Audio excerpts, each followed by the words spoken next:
Hello everyone, I am Valente and this is the Valente Brothers podcast. I'm joined by Pedro. Welcome everyone, thank you for joining us. And Joaquim Valente. Thank you very much, pleasure to be here. So today we're going to talk about Helio Gracie and Helio Gracie's philosophy. It seems like it's a very hot topic at the moment. Our dear teacher, Helio Gracie, born October 1st, 1913, who lived a great life, helped so many people. What was Helio Gracie's mission? What was his philosophy?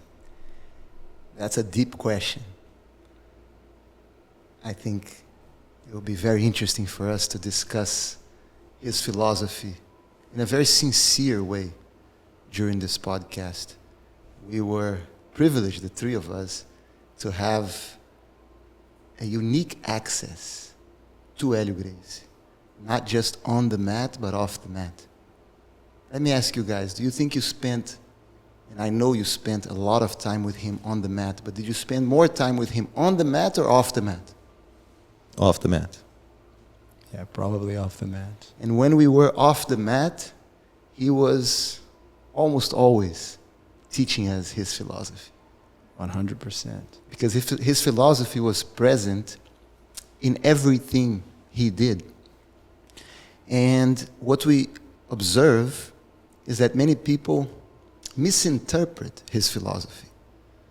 It is difficult to understand Helio Gracie's philosophy just by reading his words in an interview. Because his philosophy was complex. And you need context. You need to understand what he truly meant. Helio Gracie never left a book for us, a philosophical book. Technical book with pictures, but he never left a published. Never wrote a book. He has many writings, but he never left us a book with his thoughts. And if I could answer your question about Helio Gracie's philosophy in one word, it's love. Helio Gracie lived a life of service, helping others. As a teacher, his number one mission was to help his students.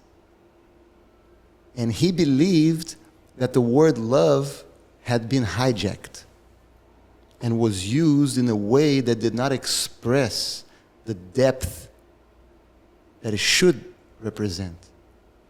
Something that comes from the heart, a feeling of deep care for another human being.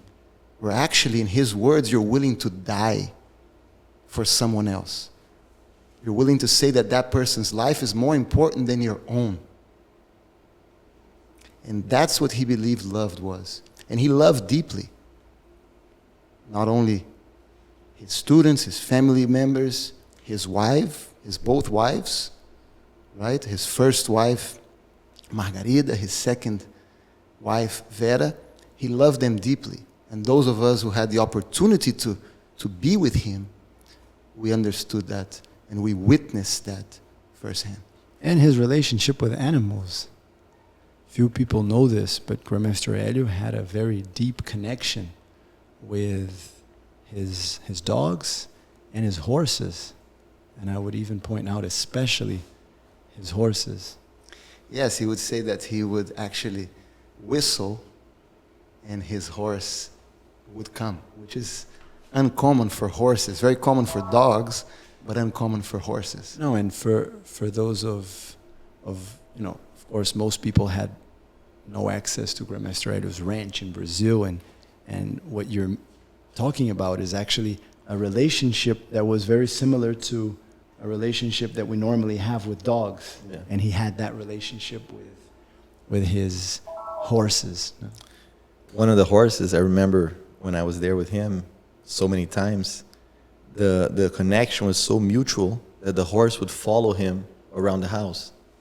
So he would be in the kitchen and the horse would be in the outside window of the kitchen. Then he would move to the hallway and you would see the horse. There was windows in the hallways and the horse would walk next to him all the way to the mat. Follow him. Follow him. So it was really amazing, that connection and the treatment that he gave to these animals. The care was really something amazing. He said, he used to say that, the horse eats the same quality of fruits and everything that I eat. I prepare my food the same way that I prepare the horses' fruits. And the dogs. He loved his dogs as well. And we could see them, as you said, that's very important, the reciprocal love.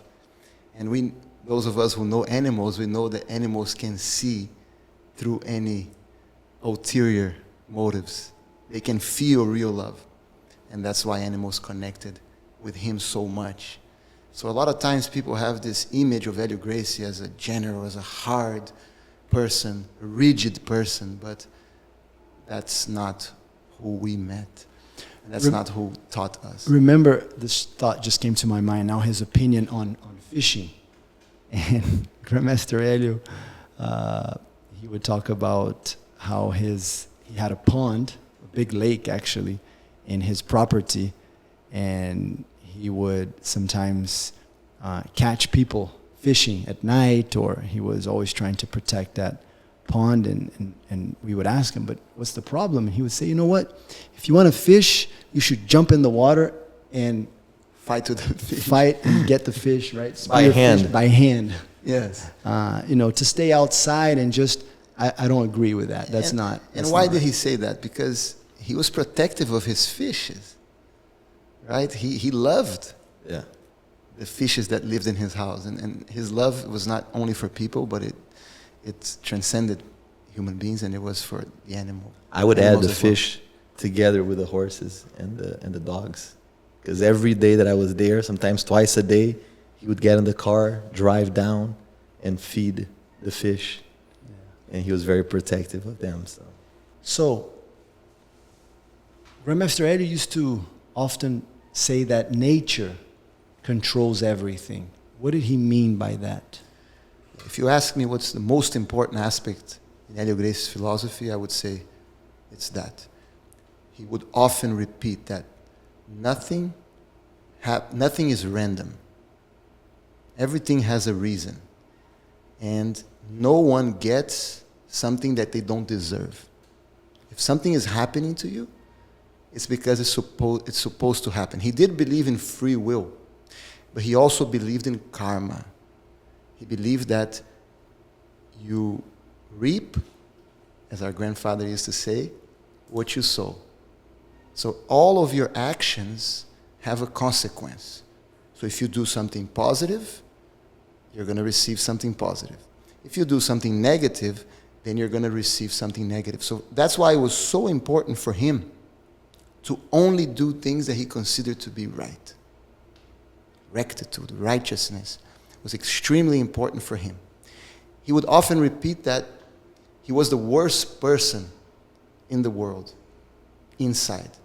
That he had the ability, and I think he was exaggerating, but he said, I have the ability to commit the worst crimes that you can imagine, but I behave like the best person in the world because I have willpower and because I control my actions. I'm able to control my mind. Yeah, he was trying to demonstrate the difference between what we might think and what we do, and how, and like you said, he exaggerates. And I think we're going to talk a little bit about Grandmaster Helio's style, especially when he was teaching and talking, when he said he was the worst person in the world.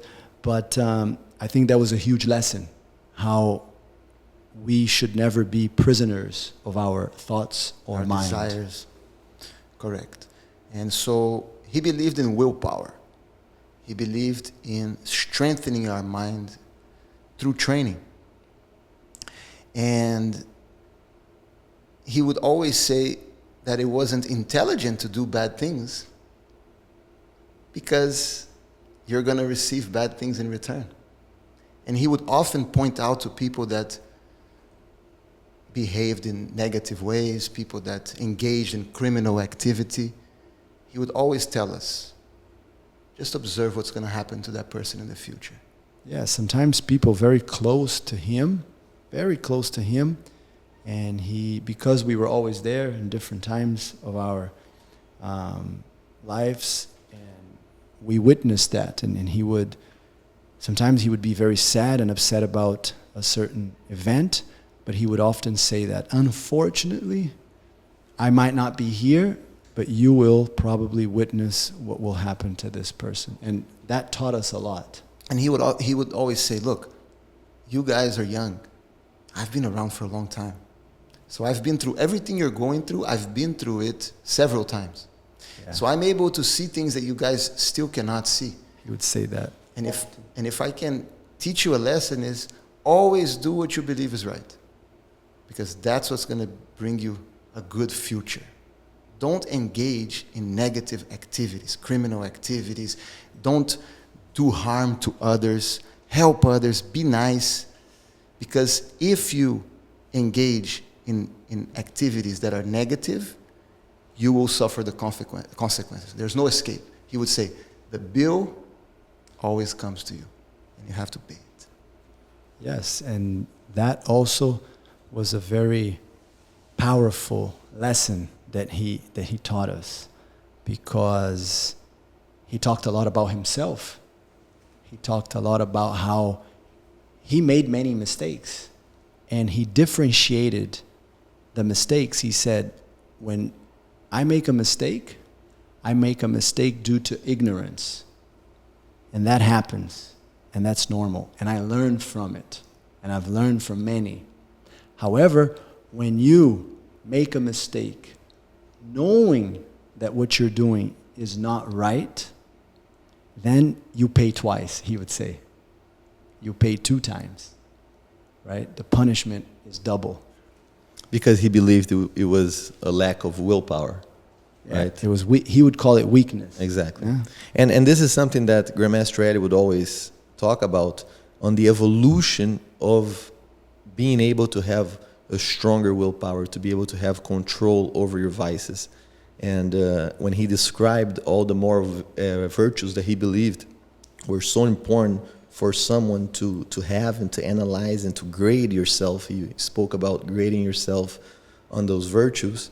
He would say that, you know, he saw in himself an evolution from when he was young to when he was now looking back and being able to see mistakes that he did in the past. And I think that was always such a great lesson for me, because many times people get stuck to mistakes they did in the past, and they think that those are things that they're going to have for the rest of their lives. And I think it's important for us to be able to move forward and to get better at that. He used to use the example of peeling an apple. He said, I peel apples almost every day. And every day that I peel an apple, I'm trying to do it better. And I think that can be applied to everything that we do in life. Yeah, it was a constant pursuit to perfection. Yes. That was really Grandmaster Eddie's life, we can say. Yes, and what Joaquim just said reminds me of one of the things that he used to mention all the time, that he lived his life in the present moment, not in the past and not in the future. And he was 85 years old, 90 years old when he told us this, with a very successful past. So it would be very natural for a man like him to spend a lot of time talking about his past, about his fights, about all the success that he achieved. But you would have to actually, and I love history, so I would constantly ask questions. And sometimes he would be a little annoyed and he would tell me, Pedro, why are you so worried about the past? Whatever past. I delete these things from my memory. I'm focused on what we're going to do today. Let's talk about today. What are we going to eat today? What are we going to do today? and that was a very powerful lesson, living in the present. And that has to do, I think that connects to making mistakes. Some people, it's natural for us as human beings to make mistakes, but he was not stuck on those mistakes, lamenting those mistakes. He was, okay, from now on, I'm going to be perfect. I'm going to be the best that I can be. And this attitude of never making a mistake, knowing that it's a mistake, reminds me of a very famous quote by Confucius, where he said that the greatest act of cowardice is to know something is wrong and still do it. And so that's something that we learn from him, and something that inspires us to do our best every day. Are we perfect? Absolutely not. What if we change and just make believe that we believe that that's not wrong? Is that okay too or no? Well, like justifying mistakes by... Yeah, no, I changed my mind. Maybe. Yeah, then you don't learn from it, right? In order to learn, you must recognize the mistake. Because if you justify it to yourself and to others, then you're going to probably repeat it. You know, talking about mistakes and learning from mistakes, another story that comes to my mind, Grandmaster Helio was already in his mid-80s, and he often traveled back and forth from the city of Rio to the mountains where he lived in Itaipava and in the city of Petrópolis. And one time he had an accident. Remember that? The car, yes. He lost control, yes. And it was raining a lot. And I think the car spun and hit the guardrail. And what he told us was that the lesson I learned is that from now on, when it's raining, I will not drive faster than 80 kilometers per hour or 50, I think it's about 50 miles per hour, and because it is dangerous. And I consider the accident as a warning from nature. That's how he would put it. It was a warning from nature. And that's my warning. If I make the mistake again, consequences could be a lot worse. Correct. So that was a classic example, really, about how Grandmaster Helio dealt with even the small things, the events that happened throughout his life. And he would apply that to every single event. I don't know if you remember one time, he parked his car in the garage that was maybe 35 yards away from the entrance of the home. And he would walk through the road to his house. And there was a big storm happening. And a tree fell. He had these huge trees, huge, very, very tall trees. I think they were pine trees. I don't remember. Yeah, maybe pine trees, but they were extremely tall. And one of these trees, I think, got hit by a lightning, and the tree came down. And I think it was actually like a huge branch, right? Yeah, Was I it the think tree? I think it was the tree, but You're right. The section of the tree where it would fall on him, it would open up, and there were two branches. And Grandmaster Helio fell exactly. Actually, the branch. The tree, fell on top of him, and Grandmaster Helio was exactly in between both branches, and he saw that also as an act of nature that saved him.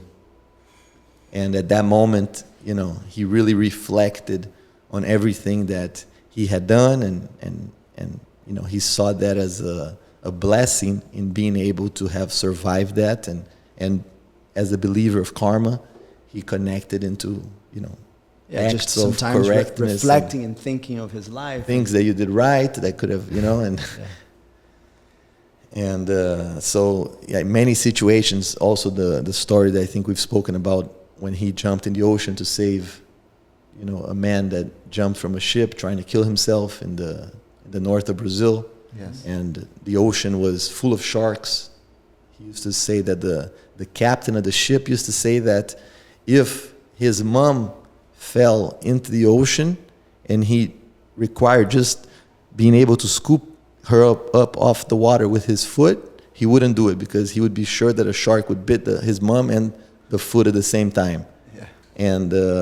And he said, the stories that he jumped from the ship after talking to his brother Carlos, and he was able to get to the man and save the man. And later on, when asking Carlos how come, the sharks didn't bite him in an area that's so infested by sharks, Carlos said that the sharks were frozen or under control. And again, he would always go back to karma and to analyzing how nature protected him to be able to do that act. Yep. And when I said earlier that if I could use one word to describe Helio Gracie's philosophy, it would be love. I felt this in a very strong way because with this understanding that he had of karma, it was not only about his life. It was about those who he loved as well. He didn't want us to make mistakes because he didn't want to see us suffer the consequences of those mistakes. So that reminds me of when I made my decision to become a Jiu-Jitsu teacher. And why did he love the art of teaching so much? Because he felt that that was one of the best ways to help someone. As a Jiu-Jitsu teacher, he felt that he was transmitting confidence, that he was really changing the lives of those he was teaching. And so he wanted us to become teachers. And he always told us, if you work for the money that you receive, you're not worth it. You're not worth that money that you're receiving. Obviously, money is important, but that shouldn't be the reason. So what's the reason? If it's not money, what's the reason to work? Love. This idea that you are transforming someone else's life. And that's what Helio Gracie lived for. Pedro, I have a question. You said he did not want us to make mistakes. He believed in learning from mistakes. Yes. Actually, Jiu-Jitsu teaches us that it's okay to make mistakes as long as you learn from them. But that's what we said before, mistakes due to ignorance or mistakes that you know you're making. I felt that he wasn't one to say, okay, just make the mistakes.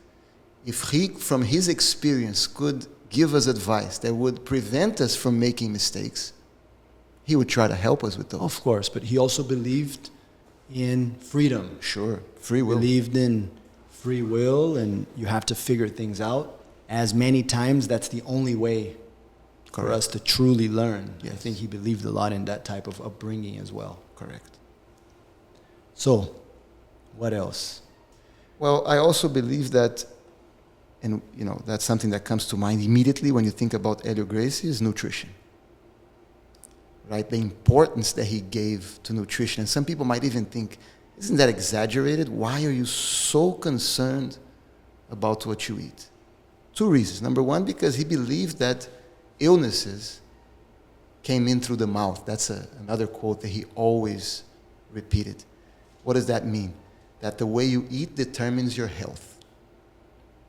So he wanted to be healthy. It was very important for him to maintain a healthy body and a healthy mind. And he understood that if he ate in a healthy way, the way that he learned from his older brother Carlos, that would create a much better chance of him not only being healthy, but living a long life. Yeah, my understanding, after many years living and trying to always follow these principles, today I view this really as a discipline. That's the second point. Exercise, connected to, of course, nutrition and everything else he did. The idea was to, if you believe, like we just said, it's all connected. If you believe something is good for you, you do it. If you believe it's bad for you, you don't do it. So why are you going to eat something that you know, or at least the information you have shows that that's not good for you due to weakness? And I'm trying to even incorporate a little bit of Grandmaster Helio's style. Are you weak? You're going to eat that? Why? Because you like it, but you know it's bad for you? Are you weak? That's how Grandmaster Helio often challenged those around him. So nutrition and everything else was based on this principle. Correct. And so that's what I was saying. The first part is because it affects his health. But the second part, which could be even more important, is what you said, discipline. He felt, because now I'm reminded of another quote by Miyamoto Musashi, the way is in training. And Helio Gracie's main purpose was to develop a strong mind. It was very important for him. And he was constantly training his mind to resist temptations to do bad things. Because as he said, he had all these elements inside of him to be a bad person. He was a human being. He was a human being. And so he wanted to constantly train himself. And I think he found that one of the best ways to train this is through nutrition. Because, and that's something that we experienced as children, it's very tempting to eat unhealthy foods, especially when everyone around you is doing that. And to exercise this ability to not do it is something that creates discipline and creates mental strength. And I think there's a component to it, which is not even just about the nutrition aspect, the nutritional aspect, but also exactly what you just mentioned. When everyone around you is doing something, that doesn't mean that you should do it too. Peer pressure. peer pressure, and so many other Herd mentality. reasons why that happens. And I think that one of the huge lessons of the Helio Gracie philosophy, which also comes from his brother, of course, his mentor, Carlos Gracie, and something that our father really taught us, was it's okay to be different. And you don't have to do what everyone else does. And I think sometimes the nutrition, of course, you don't want to eat what's bad for you. You don't want to hurt your body on purpose.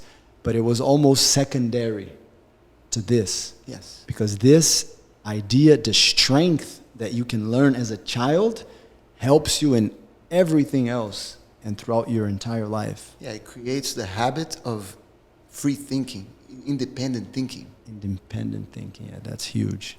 There is another story about the discipline in the nutrition aspect, which I think is funny. I was staying there with Grandmaster Helio, and one of the foods that he used to prepare that I liked the most was the acai. And he really put a lot of time into, creating the best recipe for the acai, and it was amazing. And someone called him and told him that the acai no longer combined with the ingredients that he used to make the acai. And I remember we had acai the day before. He had prepared already for us to have for the next couple of days. And he said, "Oh, really? Doesn't combine? Oh, okay." And it basically went from being able to have the acai with sweet fruits and, with usually what we would eat at night, with the cooked meals. So with pasta, with chicken, for anyone, fish. Let me just say that for anyone who has tasted acai in an acai bowl, you're actually tasting the acai plus all the other ingredients. Many sweeteners, and those are usually fruits. And nowadays, actually, people use all kinds of things also to sweeten the acai. But if you actually taste the acai by itself, it's a completely different taste. It actually tastes sour, very sour. A little bitter, right? Yeah. Yeah. So from one day to the other, we started having the acai by itself. And I remember us sitting down during lunch, and he prepared the acai pure, and we started drinking, and he's like, "It's good?" And I'm like, "It's okay." And I'm like, "What about you? You like it, Grandmaster Helio?" And he looked at me, he's like, "If it's good for you, this is how we're going to have it." And I'm like, "Oh my God, it's going to be hard having this whole glass of pure acai." And I remember I had it, and later on I spoke to our dad, and I told our dad, and our dad was a doctor and someone who studied nutrition a lot, and he's like, No. The acai falls into the category of the way that you guys were doing it before. So he contacted Grandmaster Helio, told him, "Look, it's okay to have the acai the way you guys were having before." And I think this was only 2-3 days. We went back to the old acai, and we both looked at each other like, "This is much better." Yeah, because there are cultural elements to the acai. And the acai habit comes from Belém do Pará, where they came from. And in Belém do Pará, they don't eat acai with fruits. They eat acai with food, with beans and rice and all of that. So someone found an old copy of how Carlos Gracie first prepared the food combining table, and acai was, because as I said, there are cultural norms, and acai fell in that category of eating with food, and that's why he started trying to eat it with food. But is acai a berry? Yes, it's a berry. And most berries are sweet or acidic? Most is the key word that you just used. So for those that enjoy food combination, yeah, that's not a 100% finalized discussion. But that's not today's not the topic of this podcast. So another element in Helio Gracie's philosophy that was extremely important was efficiency. He really believed in conserving energy. That was the main principle of the nutritional regimen that he followed. The idea was that in the digestive system, you would not use as much energy as you are in the process of breaking down those foods. And that was the same principle also applied to his Jiu-Jitsu. He believed in using as little energy in defending himself as possible. That's why he always tried to increase what he called leverage and decrease what he called muscular strength. He was always finding ways to adapt himself to be able to use less strength and more technique. And that was Helio Gracie's style. In everything he did, by the way, like Joaquim said, with apples, peeling apples, cutting the watermelon, everything he did throughout the day, he was constantly trying to become more efficient. And when you become more efficient, you're exactly doing that. You're using less strength, you're using less power, you're developing better technique. That's how he thought of himself. He wanted to be the most efficient machine possible. Yes, and Grandmaster Helio, something that I just remembered as you're speaking this, was that he applied the principles to everything. Some people, they have, principles of Jiu-Jitsu, they apply it to Jiu-Jitsu. Principles of nutrition, they apply it to nutrition. Principles of, how to operate in the kitchen. He would take a principle and he would apply it to all areas of his life. He was very consistent with his philosophy. And he was very creative also in finding ways to apply a principle that you use in nutrition to the way he tied his shoes, or a principle that he used to control somebody in a fight to the way he relates to others. So I believe that these concepts that we just discussed, the belief in the laws of nature and karma, the importance of nutrition, using the least amount of energy, conserving energy and being efficient, it's all the same. It all connects. So Grandmaster Helio also had very strong opinions on relationships. He talked a lot about how before fights, he thought that an athlete should not have sex. And he talked about himself. He said that sometimes before his fights, he would stay 6 months, a year without having sex. That was for physiological reasons, purely. He believed at the time that as you have sex, you are using your vital energy. And so he wanted to preserve, to save as much vital energy as possible because he believed that would help him in his fights. Remember that his fights were very long. It was like running a marathon. Yes. So he felt that by not having sex for a long period of time, he would be conserving his sexual energy and thus have more resistance when it came to fighting. Now, today when you research Grandmaster Helio's interviews, you can also find sometimes claims coming from Grandmaster Helio where he said, sex is only for procreation. Yes, that's what you said earlier. Helio Gracie had this style of being exaggerated and trying to be more impactful and using these quotes, but it's very difficult to understand his true philosophy just reading a quote. You can easily get confused and misinterpret what he meant. So, firstly, we can analyze his actions, right? We know that he continued to have sexual relations with his wives beyond procreation. He used to tell us this, right? As he was explaining his philosophy to us. He had normal relations with his wife. And so if he believed that sex was only for procreation, he would have stopped when he had his last child. And he didn't. So it's not that sex was only for procreation. What he once again, it's love. What he was trying to explain at the time, and let's remember, we're talking about a man who was born in 1913 and a man who was educated in the Catholic Church, in Catholic schools. So you could feel that influence on him. But it was not his essence. What he was trying to say... So he was raised in Catholic schools, but then later... He was not a practicing Catholic. He really questioned many of the Catholic. But there was still an influence. Principles. And also a person of that time, right? The role of women and the role of sex in 100 years ago was quite different than it is today. So it's important that we also understand that. But having said that, Helio Gracie believed in love.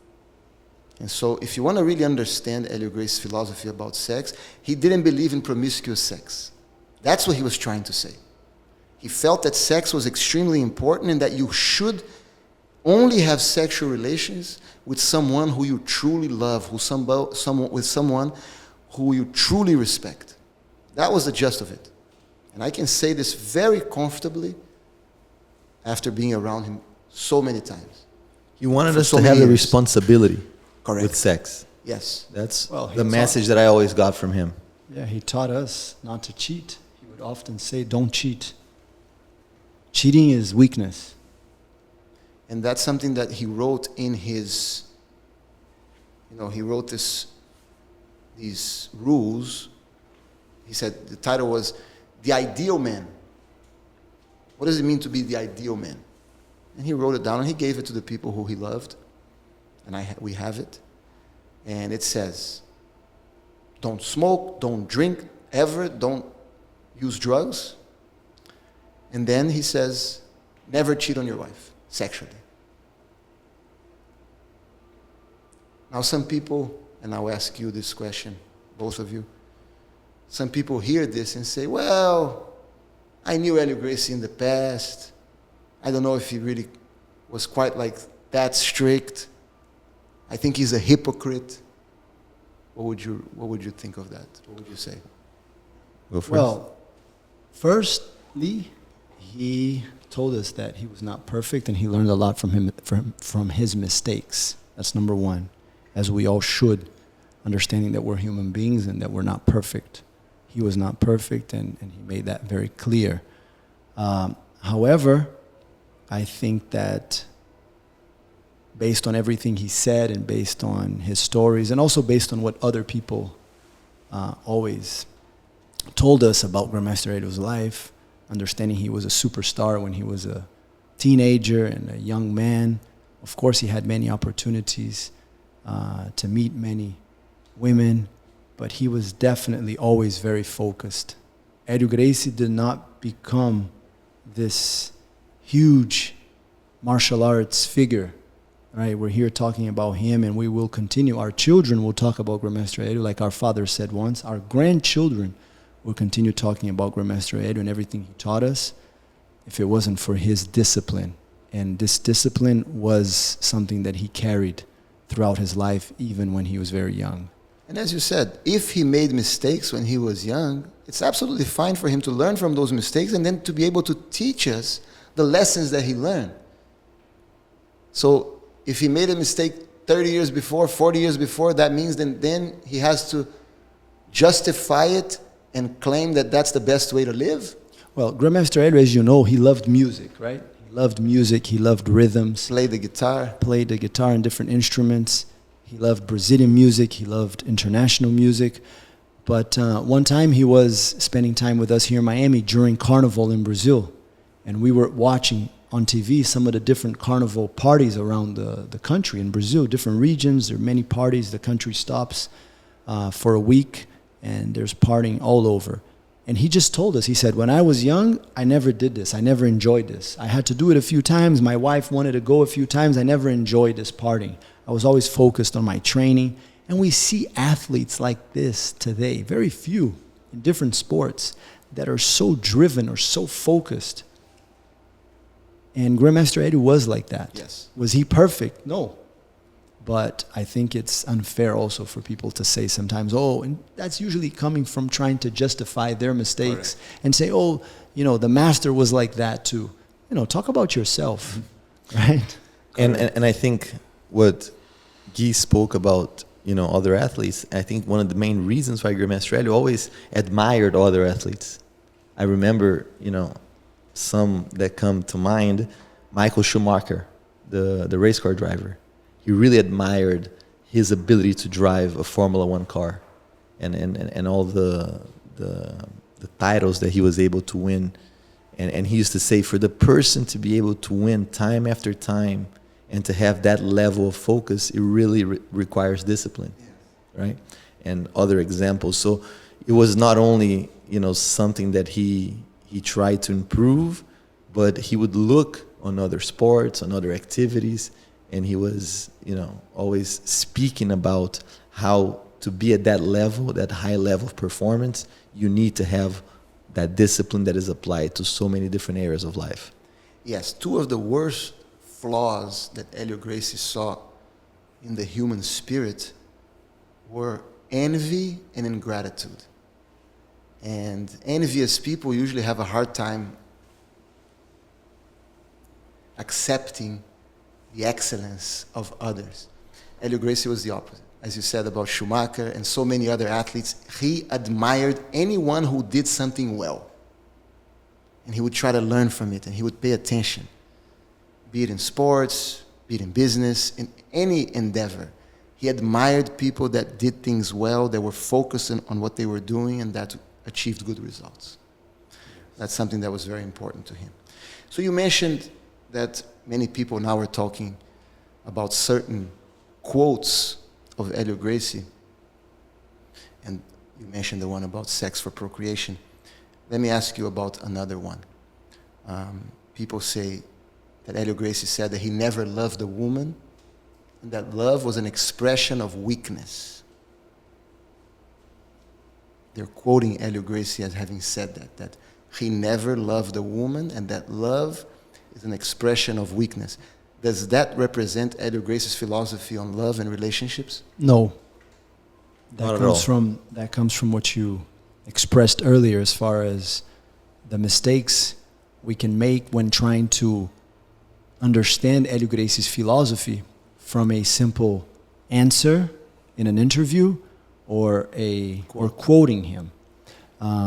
In this case, right, he often talked about this in depth. So we know when he was talking about love for a woman, he was actually talking about what most people today refer to as love. And I saw him having conversations with family members and with students and friends about this, who would come to him and sometimes share they had broken up a relationship and they were having a hard time with that, or they would have sometimes issues in a relationship, and Grandmaster Eddie would give advice to so many people. People would drive to his home to ask him for help, and this was... And he was so good at it. Yes, and it was an incredible experience to be us being so young sometimes, and just listening to all that, it was unbelievable, an unbelievable experience. But what he was talking about was how, in his opinion, love, true love, and there are books on this, not even,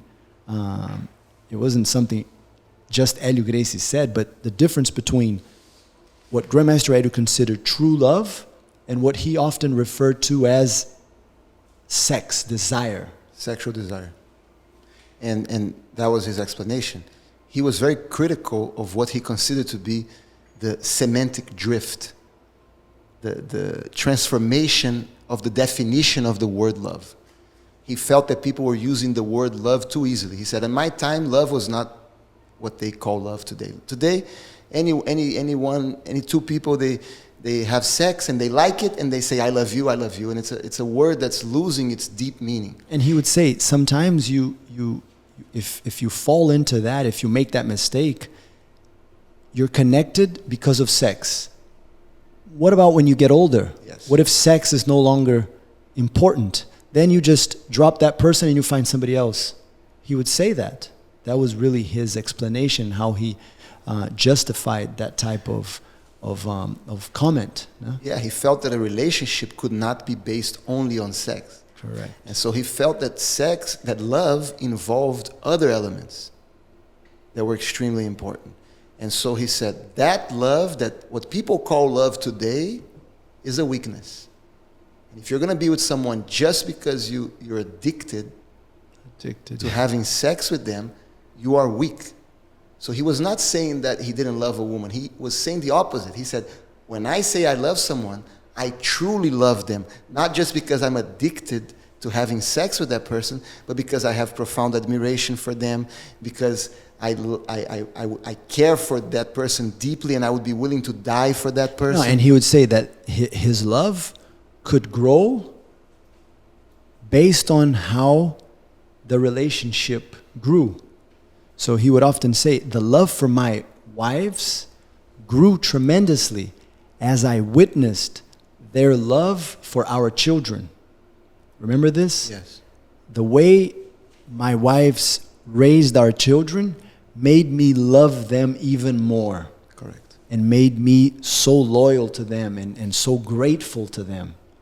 Yes. And that was his opinion. And many times he saw the deterioration of a relationship because of what he claimed to be those mistakes, what he believed to be those mistakes on people, using the incorrect definition of love by his point of view. And he felt that sometimes by using those exaggerations in the way that he would explain it, it would cause an impact for people to be able to make the change and truly love their wives and have a long relationship the way that he did. And for the wives to love the husbands. Exactly. And let's talk about his relationship with women, with his wives, with his daughters, what we witnessed. Some people make it seem like he didn't care for women, like he didn't love them. We had the chance to witness his relationship with women. What do you guys have to say about that? What do you remember about how Helio Gracie related to women? Extremely caring, loving, with all the attention dedicated to making that person feel good, and both as a father and our relationship with him, which was like a grandfather with our sister. It was really something that until today, there's no other feeling than extreme love.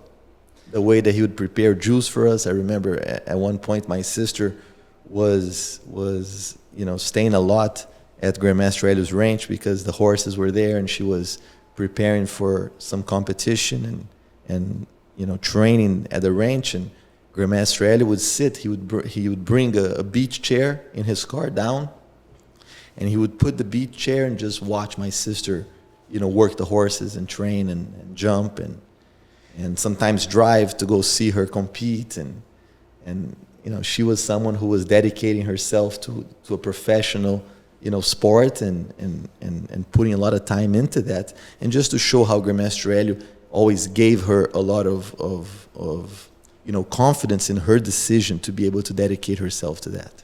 And since you're talking about our sister, one time there was an article in a Brazilian website where they were saying that Helio Gracie didn't believe that women should train Jiu-Jitsu, that Helio Gracie felt that women should only be in the kitchen or in the nursery and nowhere else.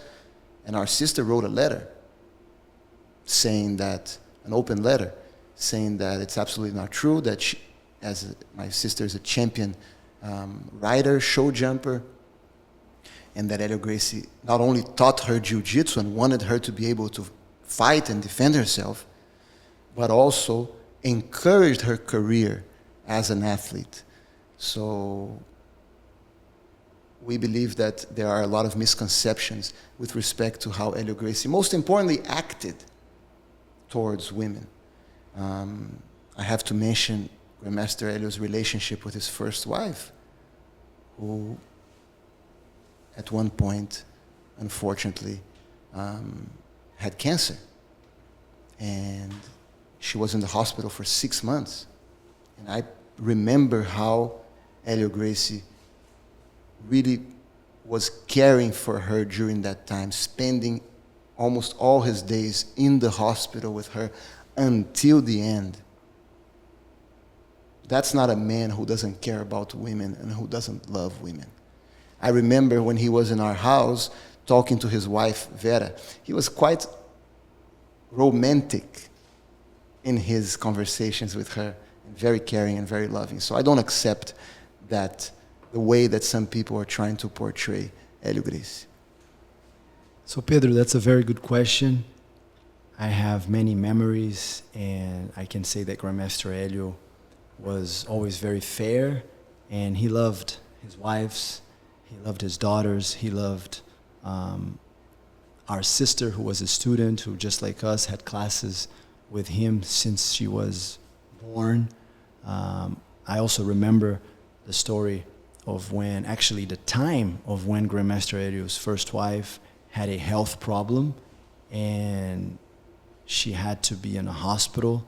And I remember that well. We all remember that well because our father at the time was Secretary of Health of the city of Rio, and he organized the hospital in a very comfortable room for Tia Margarida, and Grandmaster Helio was at that hospital, I think every single day. And many times our parents or someone who picked us up at after his class, we would drop him at the hospital. I have this memory. And he was there by her side 100%, and he always talked about her with so much love. Vera, his second wife, the same. So much love, and yes, even romantic. Many times we saw that, and I learned so much from him. So Grandmaster Helio had a lot of respect. His daughters, I had also the opportunity to spend a lot of time with Grandmaster Helio's youngest daughter, and at the house, and Grandmaster Helio supported her in every single way. So it is definitely not fair to say that Grandmaster Helio treated women in a negative way. I think different times, as we said, Grandmaster Helio was born in 1913, but he believed in giving women strength through Jiu-Jitsu. He taught so many women, and he believed, and he often said, the problem today are the men. Yes.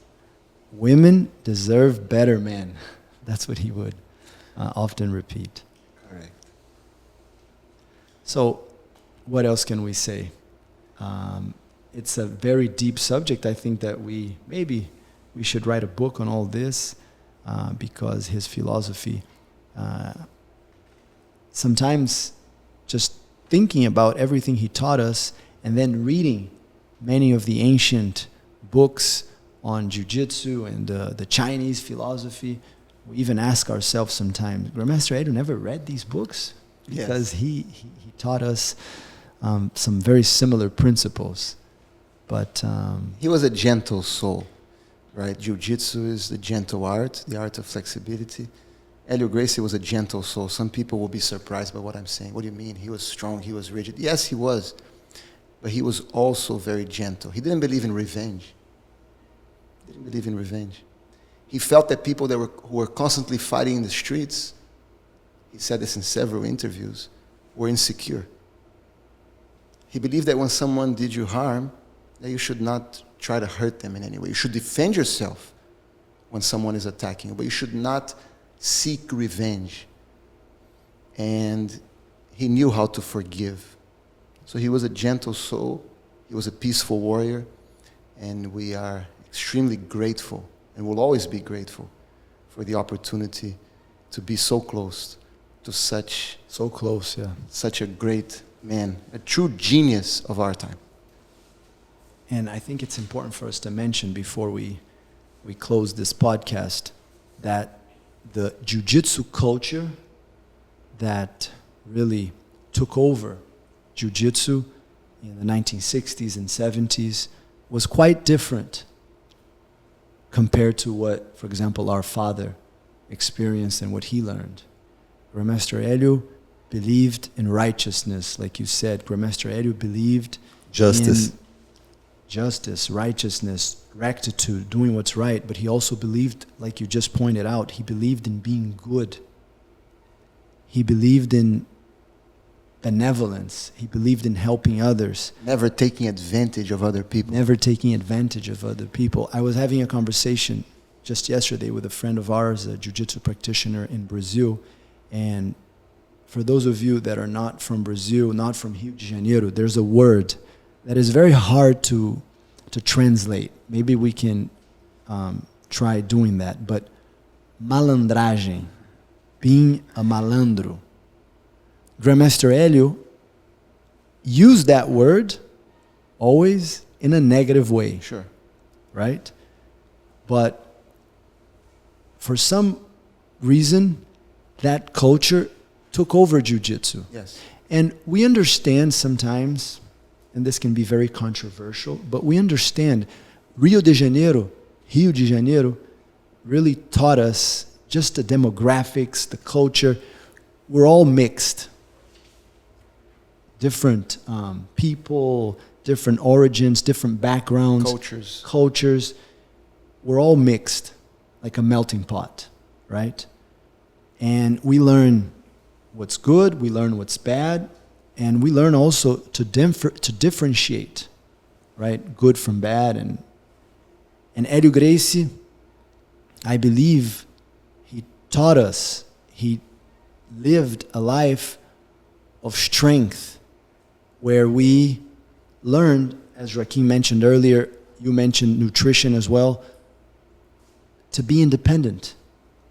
And just because maybe others around us are making mistakes and doing something that's wrong, we don't have to do it. And this culture in Rio de Janeiro of malandragem, in some ways, infected the jiu-jitsu culture. Yeah, it has to do with street smarts. It's good to be savvy, right? And I think that would be a word maybe for the positive side of malandragem. But malandragem also has a connotation that you are involved with, that you're taking advantage of others. If you're malandro, it means that you, when someone is not paying attention, someone is maybe not as savvy, someone is dumb, you're actually going to take advantage of that person. Grandmaster Helio actually did the opposite. He helped those who were not savvy, he gave them confidence. That was his mission in life. So it was the opposite. And I'm going to ask you a question. Because in the street culture, loyalty has a different meaning than for the samurai. So you have samurai loyalty, you have street loyalty or gang loyalty. Which one did Helio Gracie believe in? Samurai, 100%. And this is actually something that we often talk about in our black belt tests. And what's the difference? Yes. Well, the difference is that if you understand the 7 virtues of the warrior, the first is rectitude, and the last is loyalty. And in many ways, at least in our interpretation, the reason for that is because there is no loyalty without rectitude. So if you're doing something wrong, as Grandmaster Helio used to say, that's not loyalty, right? So if you ask me to rob a bank because I'm your friend and I say, no, I'm not going to do that because I think that's not good for you and for me, you can't say that I'm being disloyal. And Helio Gracie, in his exaggerated way, what would he say about this? If my mother depends on me if she commits a crime, don't ask me to help you or to be on your side. I won't be. I'll go visit you in jail afterwards, but I'm not going to be on your side. So that's opposite. He used to say, if the police comes to the house and asks me, is your mom in there? She just committed a crime. She just killed these people. Yes, she's here. And he used to say, he used to say, the reason why I'm saying this is because that's the right thing to do. And I know that if I don't do that, knowing that that's not right, that's my weakness. Because he would say, if it was somebody else's mother, I would do it. So I don't do it to my own mother. What kind of rectitude is this? What type of righteousness is this? Yeah, and we know maybe, but he did not do this in every single situation in his life. Not perfect. He's not perfect. But he was the first one to say that he was not perfect. Yeah, and that's not hypocrisy. No. That's just teaching what's right. But yes, we are human beings and we can make mistakes too. But at least he had a direction. He had a set of principles that he tried very hard to follow. Sometimes you fail, but you're looking in that direction. You're trying to do your best. And also to complement what you said about the samurai concept of loyalty, if you look at the kanji characters, it has the character for fidelity, but it also has the character for rectitude, true gi. It's 2 characters. Why? Because if fidelity is not connected with rectitude, it's not true loyalty. There's no true loyalty to do, as you said, something that is wrong, something that's going to hurt someone. So that Helio Gracie did not believe in that street culture, and he was someone who believed in always doing the right thing, never taking advantage of other people. Thank you very much. Don't forget to follow us on social media, to subscribe to our channel on YouTube, and to send us your feedback. We always appreciate all the comments, positive or negative, all the likes. Thank you so much, and see you soon. Thank you. Thank you very much. It was so nice to talk about our teacher. I appreciate all of you, and we'll see you again soon. Thank you very much. Thank you for watching.